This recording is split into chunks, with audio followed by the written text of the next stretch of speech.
Hai guys, Assalamualaikum, selamat datang ke SRTV dan ini adalah part 3 untuk rumours perpindahan jadual, perpindahan jendela kedua yang tidak lama lagi akan dibuka dan mengaitkan beberapa pemain yang mungkin akan bersama Sabah FC. Tapi aku ingat sekali lagi, ini adalah fans-fans punya mulut saja.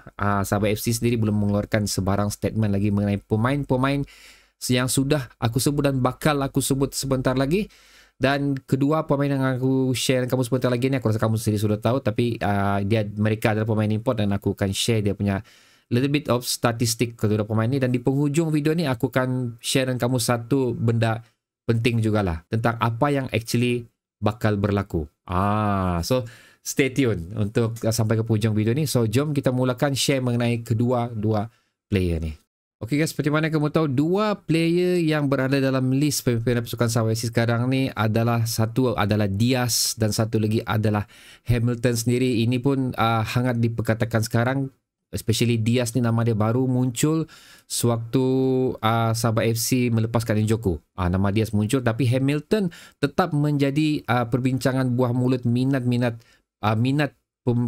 peminat pasukan Sabah FC untuk membawa beliau masuk ke dalam skuad Sabah FC. Ini adalah since sebelum bermulanya lagi sepak bola Liga Super tahun 2023 ni, nama Hamilton memang sering kali disebut, dan sekali lagi nama Hamilton disebut untuk perpindahan jendela kedua ni. So jom kita tengok statistik untuk pemain-pemain ni guys. So kalau perpindahan kamu tengok sini, kedua-dua pemain ni adalah dikaitkan untuk mengganti position yang telah ditinggalkan oleh Njoku dan juga untuk menambah balik kota import Sabah FC yang masih mempunyai beberapa slot yang kosong. Di mana kita tengok si Diaz dan juga Hamilton ni adalah merupakan striker, dan mereka ni kedua mempunyai credibility untuk menjaringkan gol yang cukup bagus. Tapi apa yang membezakan mereka di sini, kalau aku tengok di situ, adalah Hamilton adalah merupakan satu pure striker yang only bermain di bahagian center forward saja, berbeza dengan si Diaz di mana dia boleh juga beraksi selaku winger tu sebelah kanan. Dan kalau kita tengok dari segi statistik gol yang telah dijaringkan oleh kedua pemain ini pun cukup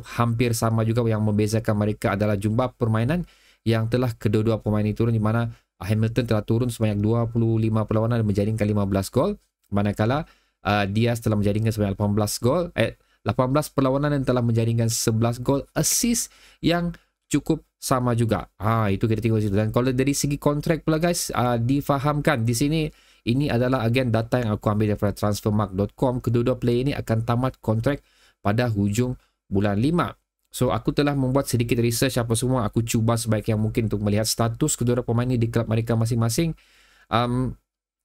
Tidak ada sebarang penyataan yang mereka akan yang kontrak mereka akan dilanjutkan. Tidak ada sebarang news pun actually lah yang menyatakan kontrak mereka ni akan dilanjutkan. Sekiranya data yang diberikan oleh Transfermarkt ni betul lah, yang betul mengatakan pada bulan 5, hujung bulan 5 ni kedua kontrak pemain ni akan ditamatkan. So kalau kita tengok lagi statistik secara mendalam, kita mulakan dengan Diaz dulu guys. Okay, di sini not bad juga guys. So starting 11 80%, hampir ke semua perlawanan dia telah turun, dan Diaz ni juga 31% goal participant. Dia bukan saja pemain yang mampu menjaring, tapi dia juga adalah merupakan pemain yang individu yang bertanggungjawab untuk menggerakkan bola sehingga terhasilnya gol. So kira boleh dikatakan dia mampu untuk menjana gol untuk kawan-kawan dia yang lain. Dan lebih kurang juga dengan Diaz, kalau aku tengok sini, dia pun adalah merupakan starting 11 untuk pasukan sekarang beliau tu Port FC. Lupa aku beritahu, Hamilton masih lagi bermain di Liga Thailand dan dia sekarang bermain di Liga Utama India. Itu liga dia orang sekarang lah.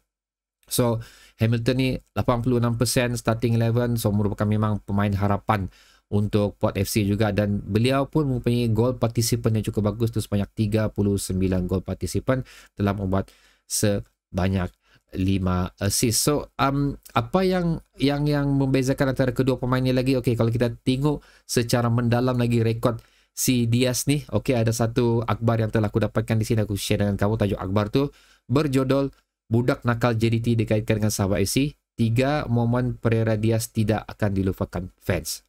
So 3 momen tersebut, bila aku baca, ada satu yang momen yang bagus, di mana pada tahun 2016 kalau aku tak silap, dia dinobatkan selaku penjaring terbanyak Liga Super dengan 16 ke 18 gol macam tu. Tapi 2 momen yang di bawah tu agak merisaukan sedikit, di mana yang berkaitan dengan tajuk ni lah, budak nakal JDT, di mana beliau pernah, kalau aku dah silap, tidak ada kesepahaman atau mungkin bertengkar sedikit dengan skuad kejurulatihan JDT dan juga pernah hilang daripada hotel sewaktu sebelum ada perlawanan bersama JDT. So boleh dikatakan memang betul lah, budak nakal JDT, bad boy untuk JDT. So knowing Kim Sui dengan apa yang telah berlaku dengan satu pemain sebelum ni, di mana telah dilepaskan oleh dikatakan mempunyai masalah disiplin, so aku rasa Kim Sui mungkin tidak akan berminat untuk mendapatkan budak nakal JDT ni, kerana Kim Sui adalah merupakan satu coach yang mempunyai level disiplin yang cukup tinggi, dan sudah pasti Kim Sui tidak mahu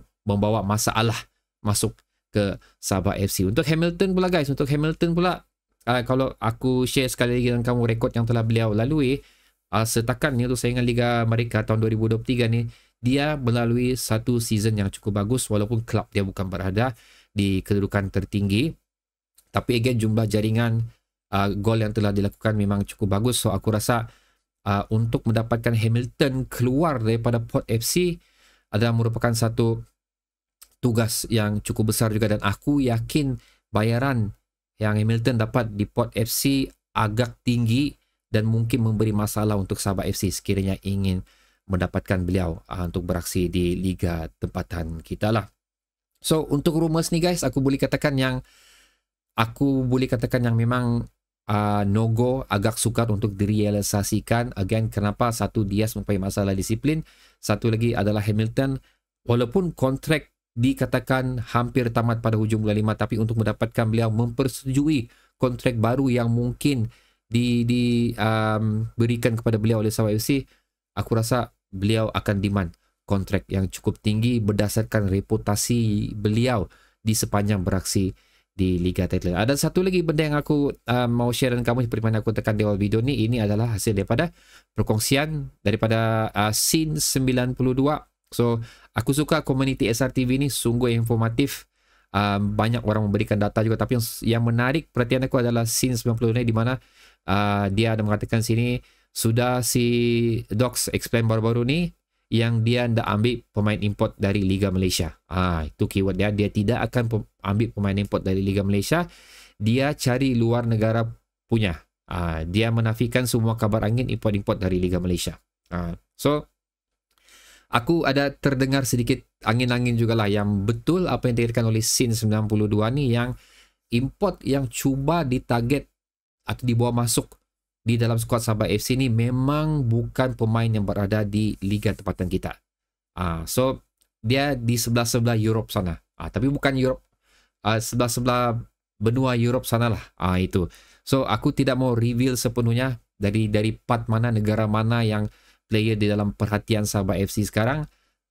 Pasal again belum ada green light lagi untuk benda tu. So kita tunggulah sama-sama daripada pengumuman yang bakal dilakukan oleh Sabah FC sendiri tentang kemasukan pemain yang sekarang dalam proses negotiation sebenarnya.